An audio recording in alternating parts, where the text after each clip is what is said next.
Desde los principios de la humanidad, el hombre ha ideado elementos de ingeniería que ha incorporado a su vida para procurarse mayor seguridad, comodidad y poder en su lucha por la supervivencia. Las civilizaciones han avanzado ajustando sus pasos a los de la ingeniería, recorriendo largos y difíciles caminos, beneficiándose siempre de las ofertas de la naturaleza. Cuando los hombres dejaron de ser nómadas, aparecieron las ciudades y con ellas las profesiones. Los habitantes se dedicaban a la agricultura, al pastoreo o a la pesca, y se crearon cargos de gobernantes, sacerdotes, soldados, artesanos, y la técnica cobró relevancia porque hizo más eficaz el trabajo. La técnica permitió al hombre, por ejemplo, fundir metales para construir armas y herramientas. Se desarrollaron símbolos para poder comunicarse por medio de un lenguaje escrito. Las técnicas de construcción permitieron la creación de edificios que superaban las condiciones de habitabilidad de las, hasta entonces, modestas edificaciones para viviendas. Las primeras obras de ingeniería fueron acometidas por arquitectos en la construcción de edificios y de murallas para proteger las ciudades. Egipcios, persas, griegos y romanos condujeron la ingeniería civil hasta notables niveles de calidad, siguiendo métodos empíricos y con la ayuda de la aritmética, la geografía y pequeños conocimientos de física. La química era un aspecto desconocido. Los romanos fueron grandes maestros en la aplicación de las técnicas, fueron los mejores ingenieros de la antigüedad, y España da fe de ello con una extraordinaria herencia de grandes obras de ingeniería: acueductos, bóvedas, arcos, puentes, calzadas. Son las herencias de Hispania.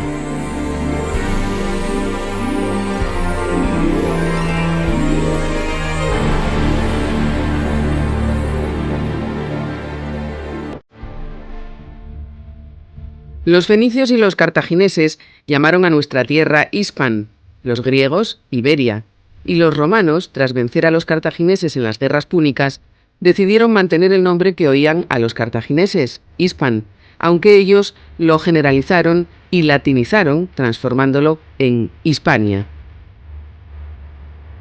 Los romanos estuvieron en la península ibérica durante muchos siglos.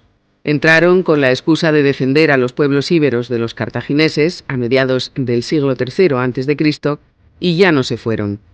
Los romanos emprendieron la conquista de Hispania en el año 206 a.C., pero años antes, en el 218 a.C., Escipión ya había desembarcado en Ampurias para combatir contra los cartagineses en la que fuera Segunda Guerra Púnica.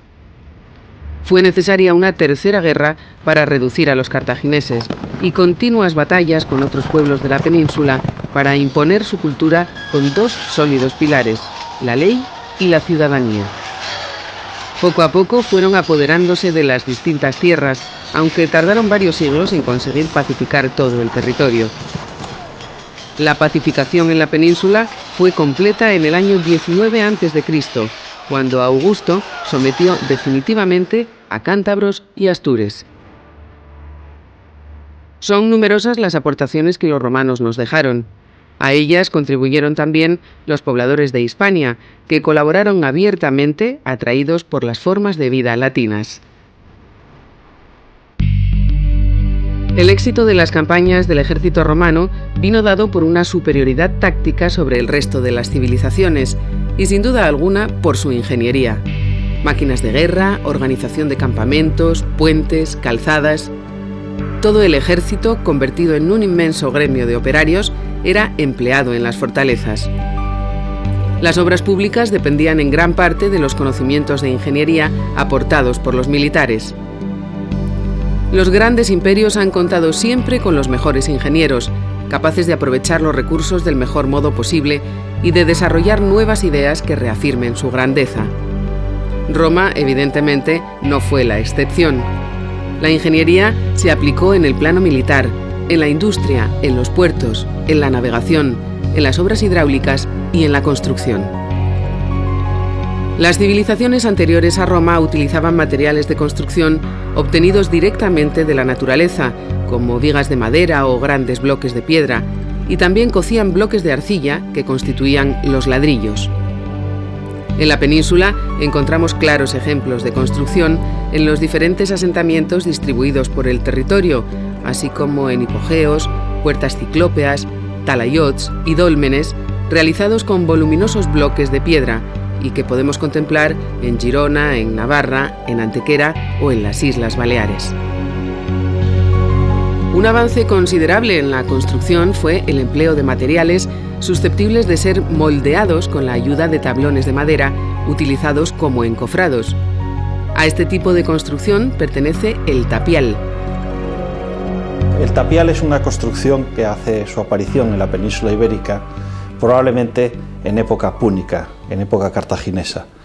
Los romanos tuvieron una gran admiración por estas construcciones de tapial, que las llamaban turris annibalis, y que jalonaban la costa mediterránea española.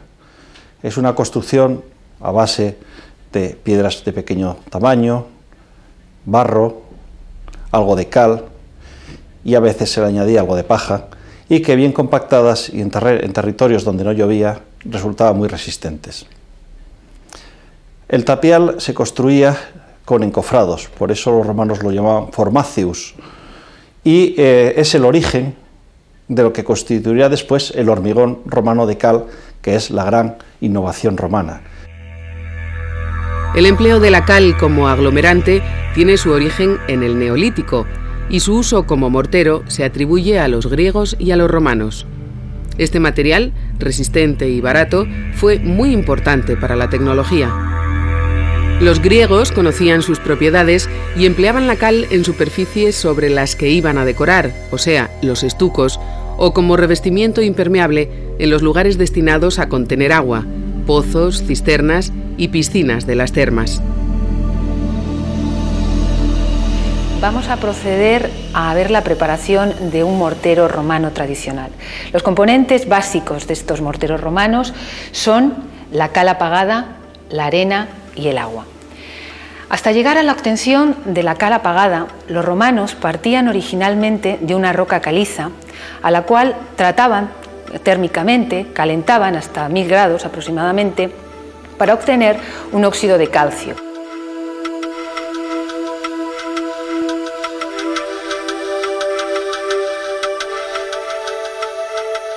Posteriormente mezclaban con agua y daban lugar a esta cal apagada.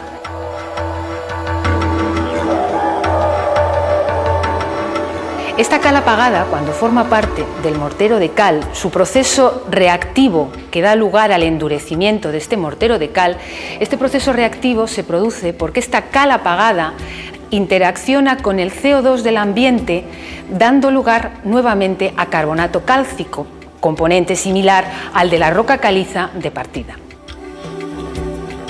La buena calidad de los morteros romanos se debe a la cuidadosa elección de los materiales, a la homogeneidad y la proporción de las mezclas, a la correcta cocción y apagado de la cal, además de añadir aditivos especiales como la caseína y la albúmina, aceites y urea, para acabar en una aplicación en obra especialmente cuidadosa.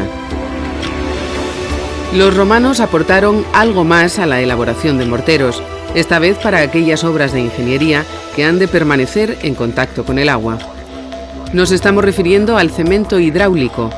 En la antigüedad se conocían conglomerantes hidráulicos, se construyeron conducciones de agua que fueron protegidas por morteros obtenidos por la mezcla de cal y cerámicas molidas, pero fueron los romanos quienes comprobaron que la mezcla de cal viva y una arena de origen volcánico procedente de la región italiana de Puteoli, que llamaban pulvis puteolanus, la puzolana, aceleraba el proceso de endurecimiento del mortero y le confería estabilidad y propiedades hidráulicas, pues era capaz de fraguar y consolidarse bajo el agua.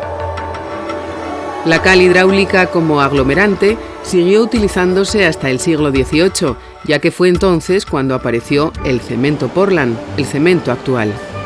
A partir de los trabajos de John Smeaton, ingeniero de Yorkshire, Inglaterra, en 1756, y de Louis Vicat, ingeniero francés, en 1812, se comprobó que la calcinación de calizas que incorporaban una cierta proporción de arcillas generaba unos cementos de fraguado más rápido y mejores resistencias mecánicas. El fundamento químico de estos cementos hidráulicos es muy similar al de los morteros de puzolana y representan el nexo de unión entre los cementos antiguos, morteros de cal, y los modernos, cementos Portland.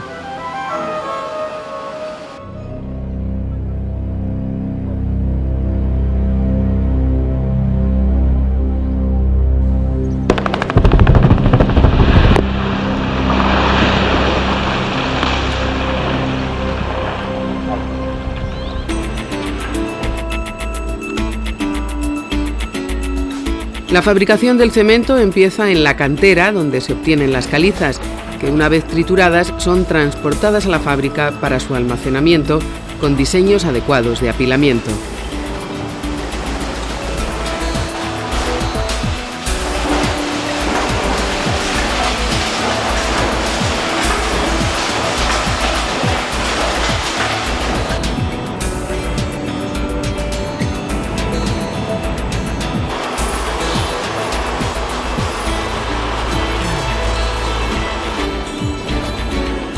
Después se analiza la composición del material obtenido. Se le añaden las arcillas u otros materiales de composición química similar que se precisen y se procede a la molienda de las materias primas.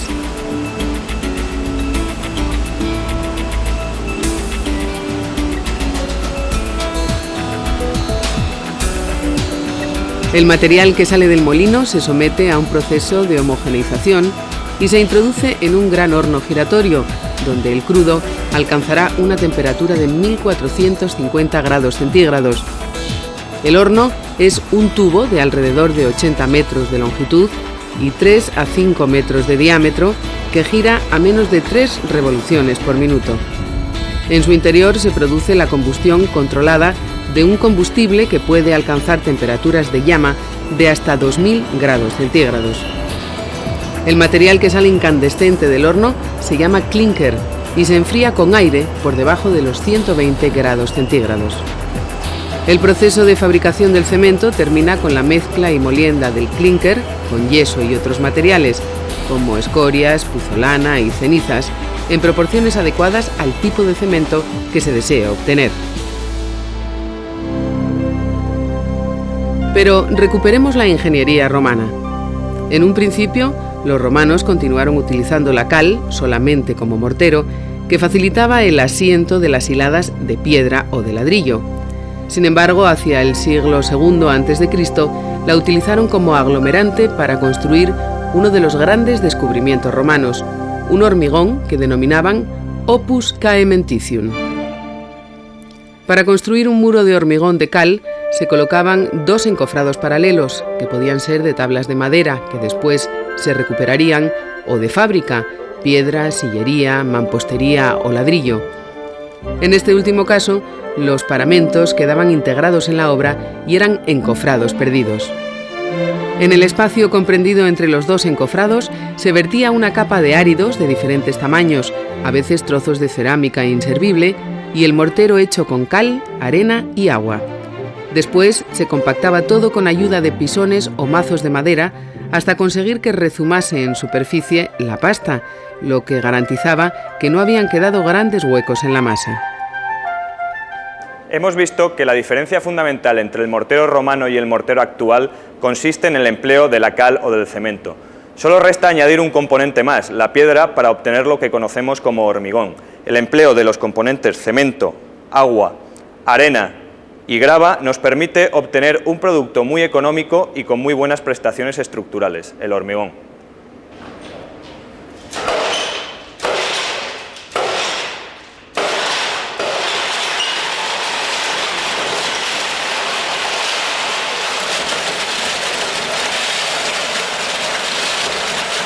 El hormigón romano constituye un cambio de escala en las edificaciones y construcciones de obras públicas en el mundo antiguo. Hasta entonces los materiales eran más bien pétreos, se utilizaba también el formacius o tapial, pero el hormigón de cal es un hormigón verdadero hecho a base de los caementa, los áridos, las piedras que se colocaban en los encofrados, sujetas por los encofrados, y sobre los que se vertía una lechada formada por cal y arena fina y que constituía, una vez que endurecía y fraguaba, el hormigón moderno. Los muros de fábrica romanos recibían diferentes nombres según fuera la estructura y el diseño de sus aparejos. El de más calidad era el opus quadratum, que utilizaba sillares bien escuadrados. Al formar los muros, este aparejo colocaba los sillares presentando sus caras al exterior alternativamente, la cara menor, llamada a tizón, y la cara mayor o longitudinal, a soga. Podemos verlo en los acueductos de Segovia y Tarraco, o en los puentes de Mérida y Alcántara. Cuando estos sillares bien escuadrados eran sustituidos por sillarejos tallados de manera irregular, aunque dispuestos claramente en hiladas horizontales, el aparejo pasaba a denominarse opus vitatum, y tenemos claros ejemplos en los muros interiores del Circo de Tarraco, Tarragona, y en el paramento de aguas abajo de la presa de Almonacid de la Cuba, en Zaragoza. Si los bloques están bien escuadrados, pero su tamaño es considerablemente más pequeño y están colocados en hiladas oblicuas y paralelas, se denominaba opus reticulatum. Este aparejo está presente en el monumento funerario de la Torre Ciega de Cartago Nova, Cartagena. Hay un bellísimo diseño de muro, menos frecuente pero muy característico del sur de España, en Baelo Claudia, por ejemplo. Se trata del opus africanum, un aparejo formado por sillares bien escuadrados, entre los que destacan grandes bloques colocados con un cierto orden.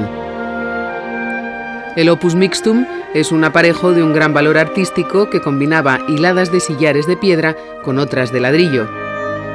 A este diseño pertenece el Acueducto de los Milagros, que decora con sublimidad la ciudad extremeña de Emérita Augusta, Mérida. Por último, llegamos al opus incertum o mampostería tosca, que corresponde a un paramento con desorden de piedra completo. El muro estaba construido con piedras sin labrar y no se seguían hiladas regulares para su colocación. Este aparejo podemos verlo en la ciudad industrial de Sexi, Almuñécar, tanto en los acueductos elevados como en la cueva de 7 palacios. Los romanos utilizaron el hormigón masivamente en sus construcciones, pero también explotaron canteras para extraer los bloques de piedra que, transformados en sillares, se utilizarían en las grandes obras públicas como puentes, arcos, bóvedas o encofrados perdidos. Sobrecoge el aspecto que presenta la cantera romana de Medol, en Tarragona, las formas que produjo su explotación, hoy cubiertas de vegetación, y el volumen tan extraordinario de piedra extraída que viene marcado por el testigo vertical que domina el entorno, firme y desafiante. Los bloques a extraer se tallaban por todas sus caras, menos la inferior, con la ayuda de un pico o un punzón que se golpeaba con una maza de hierro. Para desprender el bloque de la cara inferior, se empleaban cuñas de hierro que se introducían con una maza, y así se definía el plano de fractura.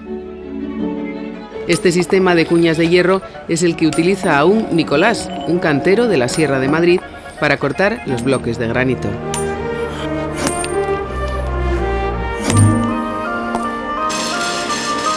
La técnica ha venido hoy en día a facilitar los trabajos en las canteras.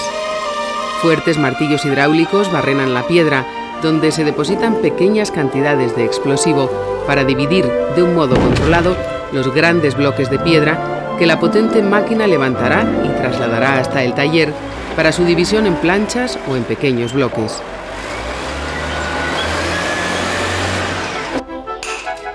El lapidarius o cantero romano tallaba sillares con ayuda de una maza y un pico, tal y como Nicolás trabaja hoy esa pieza de granito. También tallaba las muescas en el sillar para poder elevarlo con las tenazas, o usaba el escoplo para tallar el hueco en el que se iba a colocar la olivela, un dispositivo que constaba de varias piezas de hierro o de bronce que se colocaban en el hueco tallado, sujetas por un pasador que impedía su escape al ser levantado por la grúa. El arco constituye la gran innovación constructiva en el mundo romano. Hasta entonces, la construcción de arcos y bóvedas se había utilizado únicamente en obras subterráneas en las que el empuje que transmite el arco a los pilares, en este caso estaba soportado por el suelo, por la tierra, dentro de las pirámides egipcias, en los depósitos subterráneos en Mesopotamia, pero nunca se había utilizado exento a ras de tierra para construir puentes, acueductos, etc.